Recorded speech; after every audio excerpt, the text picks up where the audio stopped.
So Thompson के model के according an atom consists of a positively charged sphere and the electrons are embedded in it.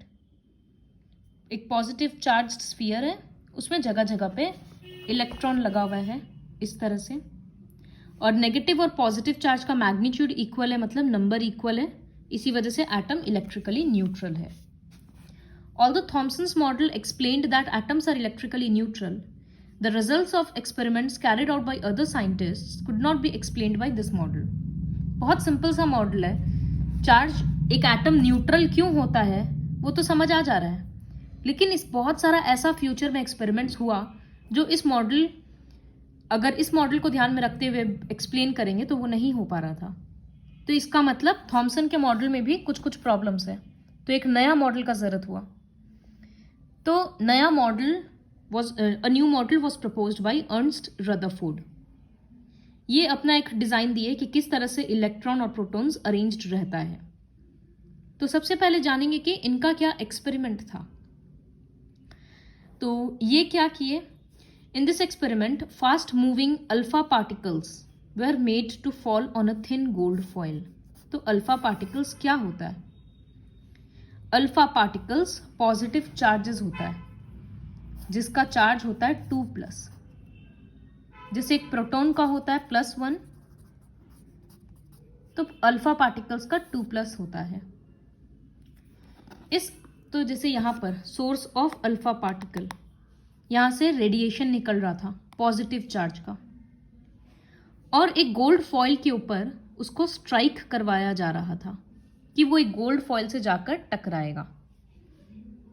तो ये कौन सा nature है इसका. पॉजिटिव है पूरा रेडिएशन, क्योंकि इसमें अल्फा पार्टिकल्स है. ये जाकर गोल्ड फॉइल से टकरा रहा है. तो रदरफोर्ड क्या सोचा था. थॉमसन के अकॉर्डिंग सब कुछ तो पॉजिटिव है, कहीं कहीं पर इलेक्ट्रॉन है. तो वो ये सोचा था कि अल्फा पार्टिकल्स तो बहुत हैवी होता है, तो जब वो पॉजिटिव से पॉजिटिव टकराएगा तो थोड़ा बहुत ये हिलकर इधर उधर चला जाएगा. जैसे मैग्नेट का नॉर्थ पोल और नॉर्थ पोल लाते हैं तो रिपल्शन होता है ना, ठीक उसी तरह से रदरफोर्ड सोच रहा था कि यहां से भी पॉजिटिव पार्ट जा रहा है और एटम्स में भी पॉजिटिव चार्जेस है, तो थोड़ा बहुत रिपेल होगा और वो पार हो जाएगा. ये एक स्क्रीन है, तो ये रे जब पार होकर पीछे से निकल रहा है तो वो कहाँ कहाँ पर स्ट्राइक कर रहा है वो समझ आ जाता है. जब टकराएगा तो एक नियॉन लाइट जैसा वहां पर ऑन हो जाएगा, नियॉन कलर आएगा वहां पर. तो ये उसका एक्सपेरिमेंट था. बट जो ऑब्जर्वेशन वो देखा वो इससे कंप्लीटली डिफरेंट था. तो यहां पर इसके पहले हम लोग 2-3 चीज पढ़ेंगे. वो गोल्ड फॉइल ही क्यों लिया. बिकॉज उसको एकदम एक पतला लेयर चाहिए था ताकि बीम्स जो रेडिएशंस है अल्फा पार्टिकल्स का वो सारा पार हो जाए. तो गोल्ड हम लोगों को पता है बहुत मेलिएबल होता है, उसका एकदम पतला पतला शीट्स बनाया जा सकता है.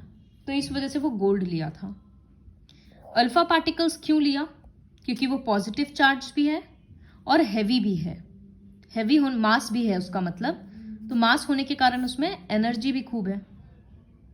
और वो क्या एक्सपेक्ट किया था कि alpha particles would be deflected by the sub atomic particles in the gold foil. थोड़ा बहुत डिफ्लेक्शन होगा, वो ये सोचा था. Since the alpha particles were much heavier than the protons, alpha particle proton से हैवी होता है, तो वो सोचा था थोड़ा बहुत डिफ्लेक्शन होगा.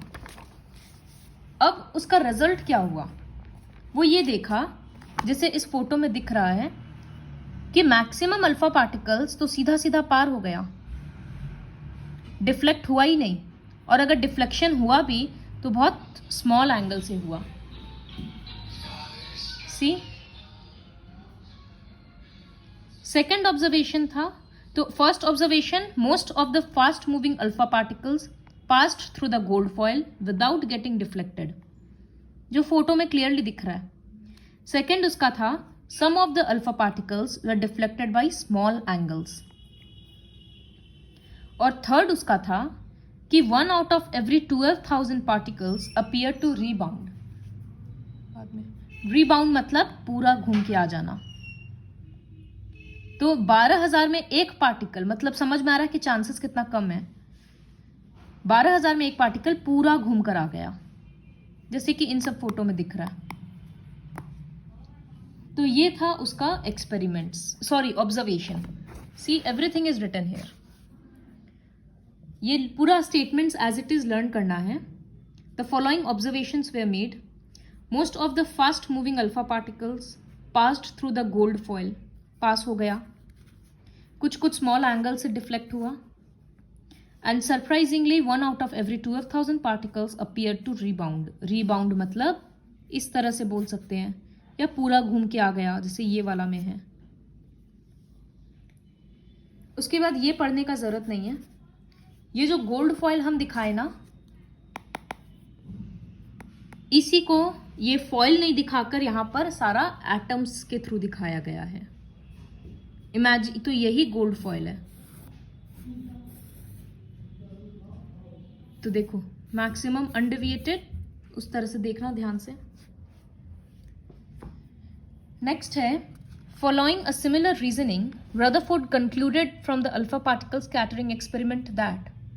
अब वो इस ऑब्जर्वेशन से क्या कंक्लूजन निकाला, वो ये बोला कि सिंस मैक्सिमम अल्फा पार्टिकल्स तो सीधे सीधे चला गया, इसका मतलब गोल्ड फॉइल में मैक्सिमम स्पेस खाली है, जैसे इस तरह से दिख रहा है, एम्प्टी है।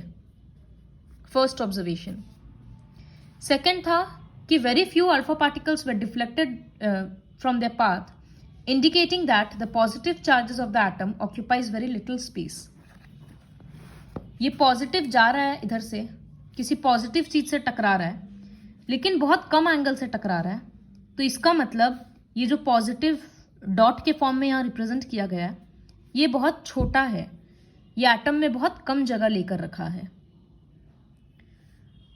और इसका थर्ड कंक्लूजन था कि a very small fraction of alpha particles were deflected by 180 degree. बहुत कम अल्फा पार्टिकल्स ऐसा था जो पूरा 180 से घूम गया। तो इसका मतलब बीच में जो भी चीज है ना, वो बहुत भारी है, क्योंकि किसी भारी चीज से टकराने से ही तो पूरा घूम जाएगा ना। तो इसका मतलब सारा पॉजिटिव चार्ज जरूर बीच में है, क्योंकि पॉजिटिव से पॉजिटिव टकराएगा तभी घूमेगा, और साथ ही वो बहुत हैवी भी है, क्योंकि तभी रीबाउंड हुआ है। तो इसका 3 ऑब्जर्वेशन के बेसिस पे वो 3 कंक्लूजन दिया। बहुत सिंपल है। अब वो अपना मॉडल का, जैसे यहाँ पर एक एग्जाम्पल दिया गया है कि अगर from the data he also calculated that the radius of the nucleus is about 10 to the power 5 times less than the radius of the atom. इसको सिंपल टर्म्स में बोले तो अगर एक पूरा फुटबॉल फील्ड को हम लोग इमेजिन करेंगे कि उतना बड़ा एटम है, तो अगर उसके बीचों बीच हम लोग एक टेनिस बॉल रख देंगे तो उतना छोटा सा न्यूक्लियस होगा। तो इमेजिन करो वो रेशियो, एक पूरा फुटबॉल फील्ड एटम और बीच में छोटा सा टेनिस बॉल न्यूक्लियस रिप्रेजेंट करता है। तो इसका मतलब कितना जगह खाली है। तो ये क्या अपना फीचर दिया अपने मॉडल का कि जो बीच का पॉजिटिवली चार्ज्ड बॉडी है उसको न्यूक्लियस बोलते हैं, और पूरे एटम का मैक्सिमम मास वेट न्यूक्लियस में ही है। सेकंड, वो बोला कि electrons revolve around the nucleus in well defined orbits. तो उसके मॉडल के अकॉर्डिंग यहां पर न्यूक्लियस है और इलेक्ट्रॉन्स इसके आर पार घूमते रहता है, इस तरह से शेल्स में, ऑर्बिट में, जैसे सन के अराउंड अर्थ घूमता है ना, ठीक उसी तरह से।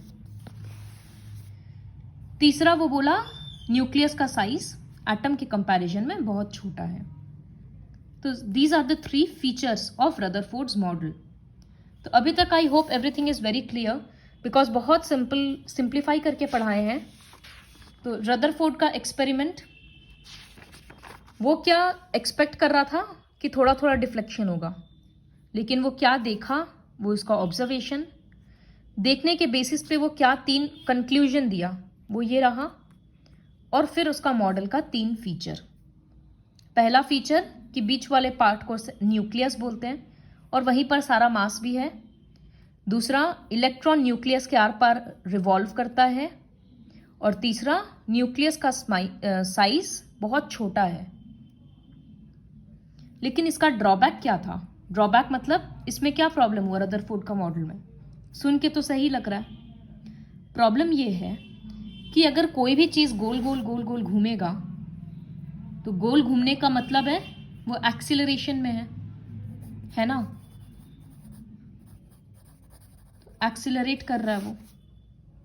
So any particle in circular orbit would undergo acceleration, और ड्यूरिंग दिस एक्सीलरेशन, ये एक चार्ज्ड स्पीसीज है ना, इसका तो चार्ज माइनस है, तो चार्ज्ड स्पीसीज अपना एनर्जी रेडिएट करेगा, मतलब एनर्जी लूज करेगा।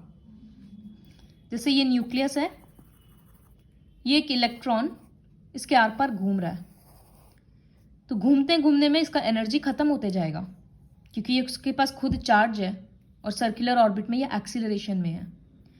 तो क्या होगा, इसका ऑर्बिट धीरे धीरे साइज में छोटा हो जाएगा, क्योंकि ये ज़्यादा लंबा घूम नहीं पाएगा। इवेंचुअली क्या होगा, ये पता चलेगा न्यूक्लियस में आके घुस गया अंदर, क्योंकि आखिर ये पॉजिटिव है और ये नेगेटिव है। तो इसका मतलब तो सारा इलेक्ट्रॉन धीरे धीरे तो न्यूक्लियस में जब घुस जाएगा तो एटम तो खत्म ही हो जाएगा, क्योंकि पॉजिटिव नेगेटिव एक दूसरे को खत्म कर देगा। तो फिर रदरफोर्ड का मॉडल कैसे स्टेबल हो रहा है? तो यहाँ यही लिखा है, दस the revolving electron would lose energy and finally fall into the nucleus. If this were so, the atom should be highly unstable. और मैटर तो एग्जिस्ट ही नहीं करेगा, लेकिन हम लोगों को तो पता है कि सब कुछ तो काफ़ी स्टेबल है, तो इसका मतलब रदरफोर्ड का मॉडल में कोई प्रॉब्लम है जो बाद में फिर जाकर सॉल्व करना होगा। So we'll see the other models in the next video. So watch the video twice and try to learn these things.